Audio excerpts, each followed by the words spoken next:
Just when I thought The Last Jedi was done hurting me, the novelization of the film just ripped out my heart all over again. Thanks, Disney. You're fulfilling your destiny.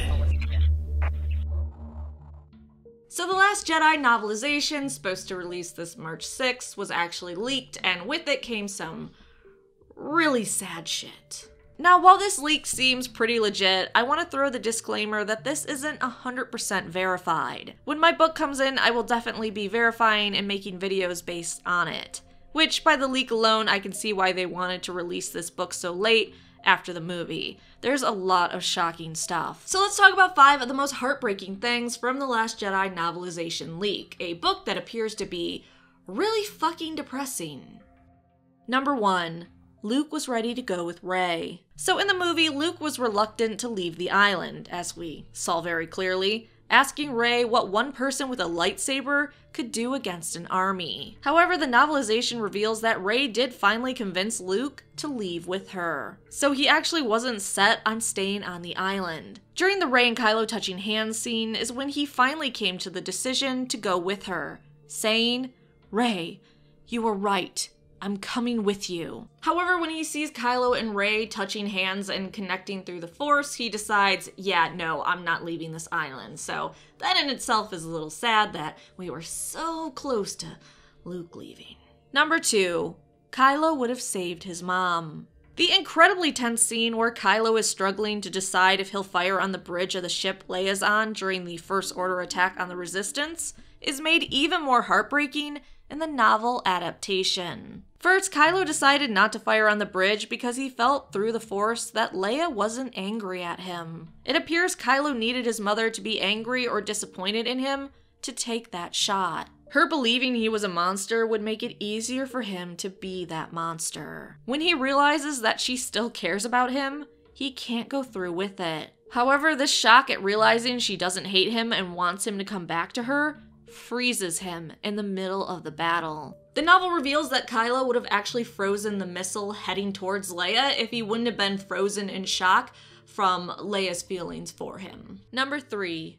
Chewie did try to kill Kylo in The Force Awakens. So people have debated quite a bit if Chewbacca was actually trying to kill Kylo in The Force Awakens and how much that bolt actually hurt. The Last Jedi novel points to Chewie actually trying to kill Kylo in that scene. Kylo's use of the Force was the only thing that protected him from the bolt being absolutely lethal. Which is pretty messed up if you think about the relationship Chewie probably had with Ben at one point. Also, Rey is the one to tell Luke about Han's death to spare Chewbacca the emotional pain of having to do so on the island. Oh, and we're also going to be able to read about Leia telling Chewie that Luke is dead and them having some conversation over that. I've already stocked up on Kleenex. Number 4, Kylo as a child. The Kylo as a child bits are just insanely sad. As a toddler, he used to carry around the dice from the Falcon and tell people that he was going to be a pilot just like his dad. And then as he grew up, he began breaking stuff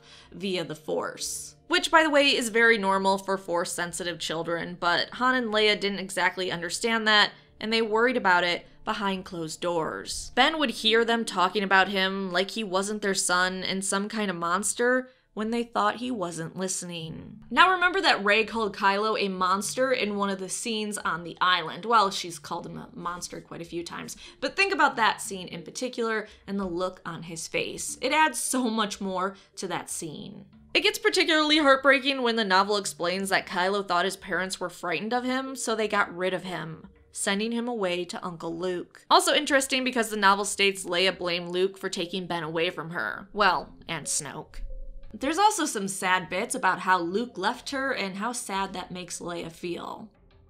Finally, number 5, Cosmic Force. I don't know why I find this one in particular so sad. Maybe because I've always hated the idea of fate or that the universe is interfering with your own free will. So in Star Wars, there's the living force that is part of everything, and then the cosmic force, which is the will of the universe. The Force basically went to sleep after Revenge of the Sith and woke back up with Luke's exile. Anakin and Luke were both the will of the cosmic force, and Rey as well. So they were all pushed into their destiny. It gets a little sad when Luke is dreaming in the novel of having a wife and what his life would be like, had he not chosen the path he did, or the cosmic force had pushed him on the path he took. Knowing how everything turned out for the Skywalker family, it kinda sucks that the cosmic force used them for its own means. I mean, I get everything is as the force wills it, but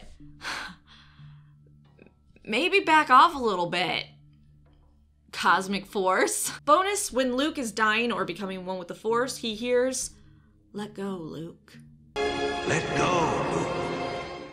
Again, take everything in this video with a grain of salt until it's 100% confirmed, but with this information alone, I really need my novelization of The Last Jedi right now. Which also means next week is probably going to be crazy heavy on videos about information from that book. So anyways, which number made you the most sad? Let me know in the comment section down below. Thanks so much for watching. Please like the video and subscribe for more Star Wars videos.